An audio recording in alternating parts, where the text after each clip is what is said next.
Welcome back to my channel. ಹೊಸದಾಗಿ channel ನೋಡ್ತಾ ಇದ್ರೆ ಸಬ್ಸ್ಕ್ರೈಬ್ ಮಾಡಿಕೊಂಡು ಸಪೋರ್ಟ್ ಮಾಡಿ. ಸಚ್ಚಿದಾನಂದ ಸಾಯಿನಾಥ್ಗೆ ನಮಸ್ಕಾರ ಮಾಡುತ್ತಾ ಸಾಯಿನಾಥರ ಅನುಗ್ರಹ ಎಲ್ಲರ ಮೇಲೂ ಇರಲಿ ಅಂತ ವಿಡಿಯೋ ಪ್ರಾರಂಭ ಮಾಡ್ತಾ ಇದ್ದೀನಿ. ಸ್ನೇಹಿತರೆ, ನಮ್ಮ ಸುತ್ತಮುತ್ತ ಇರುವಂಥದ್ದು ಹಾಗೂ ನಮ್ಮ ಮನೆಯಲ್ಲಿ ಇರುವಂಥದ್ದು ಯಾವುದೇ ರೀತಿಯಾದಂಥ ಆ ಬೆಳವಣಿಗೆಗಳು ಏನಿರುತ್ತೆ ನಮಗೆ ಸಂತೋಷವನ್ನು ತಂದು ಕೊಡ್ತಾ ಇರೋದಿಲ್ಲ. ಯಾಕೋ ಏನೋ ಸಮಸ್ಯೆಗಳೇ ಇದೆ ಅಂತ ನಾವು ಹೇಳ್ತೀವಿ ನೋಡಿ. ಆ ಸಮಸ್ಯೆಗಳನ್ನು ಪರಿಹಾರ ಮಾಡ್ಕೊಳ್ಳೋದಕ್ಕೆ ಯಾವುದಪ್ಪ ನಾವು ದಾರಿ ಹುಡುಕಬೇಕು ಅಂತ ತುಂಬ ಜನಕ್ಕೆ ಗೊತ್ತಿರೋದಿಲ್ಲ. ತುಂಬ ಜನ ಅಂದ್ಕೊಳ್ತಾರೆ ನಾವು ಎಲ್ಲಾದರೂ ದೊಡ್ಡದಾಗಿ ಪರಿಹಾರಗಳನ್ನು ಮಾಡಿಕೊಳ್ಬೇಕು ಹಾಗೂ ದೋಷಗಳನ್ನು ನಿವಾರಣೆ ಮಾಡಿಕೊಳ್ಳೋದಕ್ಕೆ ಹಣಕಾಸಿನ ಸಮಸ್ಯೆ ಇದೆ, ಹಣಕಾಸನ್ನು ಖರ್ಚು ಮಾಡಬೇಕು, ಆ ಹಣಕಾಸು ಅನ್ನೋದು ನಮ್ಮ ಹತ್ರ ಇಲ್ಲ ಅಂತ ಹೇಳ್ತಾರೆ. ಆದರೆ ಅದನ್ನು ನಾವು ಒಂದೇ ಒಂದು ನಿಮಿಷದಲ್ಲಿ ಹೋಗಲಾಡಿಸುವಂಥ ಒಂದು ಶಕ್ತಿ ಅನ್ನೋದು ಇದೆ. ಅದು ತುಂಬ ಸರಳ ವಿಧಾನದಲ್ಲೇ. ಯಾಕಂದರೆ ನಾವು ರಾತ್ರಿ ನಿದ್ದೆ ಮಾಡೋದಕ್ಕೆ ಹೋಗ್ತೀವಿ ನೋಡಿ, ಆ ಜಾಗದಲ್ಲಿ ಮಾಡಿಕೊಳ್ಳುವಂಥ ಪರಿಹಾರ ಹೌದು ನಮ್ಮ ಸಬ್ಕಾನ್ಷಿಯಸ್ ಮೈಂಡು. ನೀವು ಅಬ್ಸರ್ವ್ ಮಾಡಬಹುದು, ನಾವು ದಿನನಿತ್ಯ ಪ್ರತಿದಿನ ಏನೆಲ್ಲ ಮಾಡ್ತೀವಿ ಹಾಗೂ ಏನೆಲ್ಲ ಆಲೋಚನೆ ಮಾಡಿ ಮಲಗ್ತೀವಿ ನೋಡಿ, ಅದೇ ನಮ್ಮ ಕಣ್ಣಿಗೆ ತಟ್ಟದಂಗೆ ಇರುತ್ತೆ. ಅದು ನಮಗೆ ತುಂಬ ಗಾಢವಾಗಿ ನಾವು ಏನಾದರೂ ಯೋಚನೆ ಮಾಡಿದಾಗ ಅದು ನಮ್ಮ ಸಬ್ಕಾನ್ಷಿಯಸ್ ಮೈಂಡ್ಗೆ ಅದು ಅಲರ್ಟ್ ಮಾಡುತ್ತೆ. ಅದು ಕನಸಿನ ರೂಪದಲ್ಲೂ ಕೂಡ ಬರಬಹುದು. ಇನ್ನು ಕೆಲವೊಂದು ಮಾತ್ರ ಸಮಸ್ಯೆಗಳನ್ನು ಬಗೆಹರಿಸ್ಕೊಳ್ಳೋದಕ್ಕೆ, ಹಣಕಾಸಿನ ಸಮಸ್ಯೆಗಳನ್ನು ಬಗೆಹರಿಸ್ಕೊಳ್ಳೋದಕ್ಕೆ ಒಂದೇ ₹1 ನಾವು ಬಳಸಬೇಕು. ನಾವು ದುಡ್ಡಿಂದ ಮಾಡುವಂಥ ಪರಿಹಾರ ನಮಗೆ ರಿಸಲ್ಟನ್ನು ಕೊಡುತ್ತಾ ಅನ್ನುವಂಥದ್ದು ಕೆಲವೊಬ್ಬರಿಗೆ ಡೌಟ್ ಇರುತ್ತೆ. ಹೌದು, ಚೆನ್ನಾಗಿ ಇದು ವರ್ಕ್ ಆಗುತ್ತೆ. ಒಂದೇ ₹1 ನಮಗೆ 4 ಕಡೆಯಿಂದ ದುಡ್ಡನ್ನು ಹುಡುಕಿಕೊಂಡು ಬರುವಂತೆ ಮ್ಯಾಗ್ನೆಟ್ ರೂಪದಲ್ಲಿ ದುಡ್ಡು ಆಕರ್ಷಿಸುವಂಥ ಕೆಲಸ ಇದರಲ್ಲಿದೆ. ಅಷ್ಟೊಂದು ಶಕ್ತಿ ಅನ್ನೋದಿದೆ. ಬೇವಿನ ಮರ ಅನ್ನುವಂಥದ್ದು ತುಂಬ ತಂಪಾದ ಗಾಳಿಯನ್ನು ಬಿಡುವಂಥದ್ದು. ತುಂಬಾ ವಾತಾವರಣ ಎಷ್ಟು ಶುದ್ಧವಾಗಿರುತ್ತೆ, ಮನಸ್ಸು ನಮಗೆ ಬಹಳ ನಿರಾಳವಾಗಿ ಇರುತ್ತೆ. ಈ ಮರದ ಹತ್ರ ನಾವೇನಾದರೂ ಕೂತ್ಕೊಂಡಿದ್ರೆ ಅದಕ್ಕೆ ಪ್ರತಿ ದೇವಸ್ಥಾನಗಳ ಹತ್ರ ನಾವು ನೋಡಬಹುದು. ಮುಖ್ಯವಾಗಿ ಅಮ್ಮನವರ ದೇವಸ್ಥಾನಗಳ ಬಳಿ ಮಾತ್ರ ಬೇವಿನ ಮರ ಇದ್ದೇ ಇರುತ್ತೆ. ಸಮುದ್ರ ಮಂಥನ ನಡೆದಾಗ ಅಮೃತ ಬಿಂದುಗಳು ಬಿದ್ದಿರುವ ಜಾಗದಲ್ಲಿ ನಮಗೆ ಬೇವಿನ ಮರಗಳು ಬೆಳೆಯುವ ಒಂದು ವಿಧಾನ ಇದೆ ಅನ್ನುವಂಥ ನಂಬಿಕೆ. ಅದಕ್ಕೆ ಅದು ಅಷ್ಟೊಂದು ಶ್ರೇಷ್ಠವಾಗಿರುವಂಥ ಮರ. ದುರ್ಗಾದೇವಿ ಬೇವಿನ ಮರದಲ್ಲಿ ನೆಲೆಸಿರುವಂಥದ್ದು ಅನ್ನುವಂಥದ್ದು ನಂಬಿಕೆ. ನಮ್ಮ ಸಮಸ್ಯೆಗಳನ್ನು ನಾವು ಯಾರ ಹತ್ರ ಆದರೂ, ನಮ್ಮ ತಾಯಿ ಹತ್ರ ಆಗಿರಬಹುದು ಅಥವಾ ನಮ್ಮ ಮುಖ್ಯವಾದಂಥ ಕ್ಲೋಸ್ ಫ್ರೆಂಡ್ಸ್ ಹತ್ರ ಆಗಿರಬಹುದು, ನಮ್ಮ ಮನಸ್ಸಿನ ಮಾತುಗಳನ್ನು ಹಾಗೂ ನಮ್ಮ ಕಷ್ಟಗಳನ್ನು ಶೇರ್ ಮಾಡ್ಕೊಳ್ತೀವಿ ನೋಡಿ, ಆ ಥರನೇ ತಾಯಿ ಹತ್ರ ನಾವು ಹೇಳಿಕೊಳ್ಳುವಂಥದ್ದು. ಹೌದು, ಬೇವಿನ ಮರದಲ್ಲಿ ದುರ್ಗಾದೇವಿ ನೆಲೆಸಿರ್ತಾಳೆ. ದುರ್ಗಾದೇವಿಯನ್ನು ನಾವು ಕೇಳ್ಕೊಳ್ಳೋದು ಎಷ್ಟೊಂದು ನಮಗೆ ಸಮಾಧಾನ ನೀಡುತ್ತೆ ಅಂದರೆ, ತಾಯಿ ನಮ್ಮ ಸಮಸ್ಯೆಗಳನ್ನು ಆಲಿಸ್ತಾಳೆ ಮತ್ತು ಅದಕ್ಕೆ ಒಂದು ಉತ್ತರ ಕೂಡ ಕೊಡ್ತಾಳೆ. ಸ್ನೇಹಿತರೆ, ಈ ಪರಿಹಾರವನ್ನು ನೀವು ನಿಮಗೆ ಯಾವ ದಿನ ಯಾವ ಸಮಯಕ್ಕೆ ಅನುಕೂಲ ಆಗುತ್ತೋ ಆ ಸಮಯಕ್ಕೆ ಮಾಡಿಕೊಳ್ಬಹುದು. ಒಂದು ಮಧ್ಯಾಹ್ನದ ಸಮಯದಲ್ಲಿ ಮಾಡ್ಕೊಳ್ಬಾರ್ದು ಅಷ್ಟೇ. ಯಾಕಂದರೆ ಮಧ್ಯಾಹ್ನ ನಾವು ಯಾವುದೇ ಒಂದು ಮರಗಳ ಹತ್ರ ಆದಷ್ಟು ಹೋಗದೇ ಇದ್ದರೂ ಕೂಡ ತುಂಬಾ ಒಳ್ಳೆಯದು.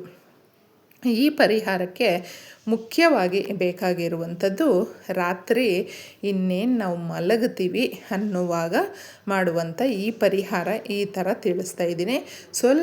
ಸ್ವಲ್ಪ ಸಾಸಿವೆ ಒಂದು ಚಿಕ್ಕ ಸ್ಪೂನಲ್ಲಿ ತಗೊಳ್ಳಿ. ಯಾಕಂದರೆ ಸಾಸಿವೆ ಬಂದು ನಮ್ಮ ನೆಗೆಟಿವ್ ಎನರ್ಜಿ ಏನಿರುತ್ತೆ, ಒಬ್ಬ ಮನುಷ್ಯನಿಗೆ ಎಷ್ಟು ನೆಗೆಟಿವ್ ಎನರ್ಜಿ ಇರುತ್ತೋ ಅವ್ರಿಗೆ ಯಾವುದೇ ರೀತಿಯಲ್ಲೂ ಕೂಡ ಕಷ್ಟ ಬಿಟ್ಟು ಹೋಗೋದಿಲ್ಲ. ನಾವು ಬಿಡಬೇಕು ಅಂತ ಪ್ರಯತ್ನ ಪಡ್ತಾಯಿದ್ರು ಅದು ಬಿಡೋದಿಲ್ಲ, ಆ ಥರ ಇರುತ್ತೆ. ಅದನ್ನೆಲ್ಲವೂ ಕೂಡ ತೆಗೆದುಕೊಳ್ಳುವಂಥ ಶಕ್ತಿ ಈ ಸಾಸಿವೆಗೆ ಇರೋದರಿಂದ ನಮ್ಮ ಸುತ್ತಮುತ್ತ, ನಮ್ಮ ಕೆಲಸದಲ್ಲಿ, ನಮ್ಮ ಆಲೋಚನೆಯಲ್ಲಿ ನಕಾರಾತ್ಮಕ ಶಕ್ತಿಗಳ ಪ್ರಭಾವ ಜಾಸ್ತಿ ಆದಾಗ ಬಳಸಬೇಕಾಗಿರುವಂಥದ್ದು ಸಾಸಿವೆ. ಸಾಸಿವೆಯನ್ನು ಚಿಕ್ಕದಾಗಿ ಒಂದು ಕಾಗದದಲ್ಲಿ ತಗೊಳ್ಳಿ. ಇನ್ನು ₹1 ಕ್ಲೀನಾಗಿ ನೀವು ಅರಿಶಿಣದ ನೀರಲ್ಲಿ ತೊಳ್ಕೊಂಡಿದ್ದೆ ಒಂದೇ ₹1 ಕಾಯಿನನ್ನು ತಗೊಳ್ಳಿ. ಹಣಕಾಸಿನ ಸಮಸ್ಯೆಗಳಿದೆ, ಸಾಲ ಮಾಡ್ಕೊಂಡಿದ್ದೀವಿ, ಸಾಲ ತೀರಿಸಬೇಕು, ಬಡ್ಡಿ ಕಟ್ತಾ ಇದ್ದೀವಿ, ಆ ಬಡ್ಡಿ ಕಟ್ಟೋದಕ್ಕಾಗ್ತಾ ಇಲ್ಲ, ಬೇಗ ಸಾಲ ತೀರಿಸಬೇಕು, ಅಥವಾ ಕೊಟ್ಟಿರುವಂಥ ಸಾಲ ವಾಪಸ್ ಬರಬೇಕು, ಈ ಥರ ನಾವು ಕೇಳಿಕೊಂಡಾಗ ಈ ಸಮಸ್ಯೆಗಳಿಗೆಲ್ಲವೂ ಕೂಡ ಒಂದು ಉತ್ತರ ಅನ್ನೋದು ಸಿಗುತ್ತೆ. ₹1 ಕಾಯಿನು ಈ ಸಾಸಿವೆಯ ಜೊತೆ ಕಾಗದದಲ್ಲಿ ನಾವು ಇಟ್ಟು ಇದನ್ನು ಫೋಲ್ಡ್ ಮಾಡಿದ್ದೆ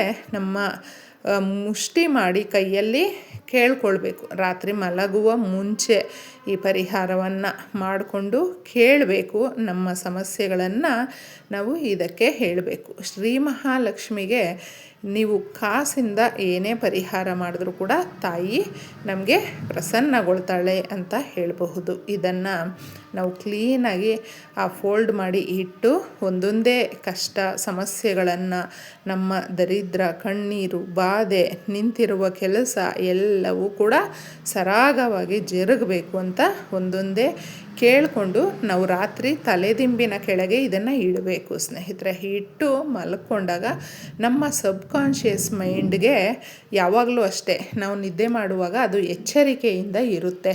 ನಾವು ಆ ಕ್ಷಣಕ್ಕೆ ಹೇಳಿರುವಂಥದ್ದು ಎಲ್ಲವನ್ನು ಕೂಡ ನಮ್ಮ ಸಬ್ಕಾನ್ಷಿಯಸ್ ಮೈಂಡ್ಗೆ ಅದು ತಳ್ಳುತ್ತೆ. ಆಗೇನಾಗುತ್ತೆ ಅಂದರೆ ನಮ್ಮ ಮನಸ್ಸು ಕೂಡ ಆ್ಯಕ್ಟಿವ್ ಆಗಿ ಇರುತ್ತೆ, ನಮ್ಮ ಬ್ರೈನ್ ಕೂಡ ಆ್ಯಕ್ಟಿವ್ ಆಗಿರುತ್ತೆ. ಆಗ ನಮ್ಮ ಸಮಸ್ಯೆಗಳನ್ನು ಪರಿಹಾರ ಮಾಡ್ಕೊಳ್ಳೋದಕ್ಕೆ ಅಂತಲೇ ನಮಗೆ ಭಗವಂತನ ಕಡೆಯಿಂದ ಆಶೀರ್ವಾದ ಅನ್ನೋದು ಸಿಗುತ್ತೆ. ಇಷ್ಟನ್ನು ನಾವು ಮಾಡಿ ಮಾರನೆಯ ದಿನ ನೀವು ಅದನ್ನು ತಗೊಂಡೋಗಿದ್ದೆ ಬೇವಿನ ಮರದ ಹತ್ರ, ಆ ಬುಡದ ಹತ್ರ ಹಾಕ್ಬಿಟ್ಟು ಬರಬೇಕು. ನೀವು ಬೆಳಗ್ಗೆ ಮಧ್ಯಾಹ್ನ ಒಂದು ಬಿಟ್ಟು ಸಂಜೆ ಈ ಥರ ನೋಡಿಕೊಂಡಿದ್ದೆ ಬೇವಿನ ಮರ ಹೇಳಿದೆ ನಾನು ಎಲ್ಲ ಸಮಸ್ಯೆಗಳನ್ನು ಕೂಡ ಬಗೆಹರಿಸುತ್ತೆ. ನಮಗಿರುವಂಥ ಕಷ್ಟಗಳನ್ನು ಪಾರು ಮಾಡಿಕೊಳ್ಳೋದಕ್ಕೆ ಬೇವಿನ ಮರ ಸಹಾಯ ಮಾಡುತ್ತೆ. ರಾತ್ರಿ ಈ ಕೆಲಸ ಮಾಡ್ಕೊಳ್ತೀವಿ, ಮಾರನೆಯ ದಿನ ಅದನ್ನು ತಗೊಂಡೋಗಿದ್ದೆ ಬೇವಿನ ಮರದ ಹತ್ರ ನಾವು ಬುಡದ ಹತ್ರ ಹಾಕ್ಬಿಟ್ಟು 11 ಸಾರಿ ನೀವು ಮುಟ್ಕೊಳ್ಳಿ. ಬೇವಿನ ಮರವನ್ನು ಮುಟ್ಟೋದ್ರಿಂದ ನಮಗಿರುವಂಥ ನಕಾರಾತ್ಮಕ ಶಕ್ತಿಗಳು, ನಮ್ಮ ರೇಖೆಗಳಲ್ಲಿ ಏನಾದರೂ ಇದ್ದರೂ ಕೂಡ ಆ ಧನದ ದ್ವಾರಗಳು ತೆರೆದುಕೊಳ್ಳುತ್ತೆ, ಆ್ಯಕ್ಟಿವ್ ಆಗುತ್ತೆ.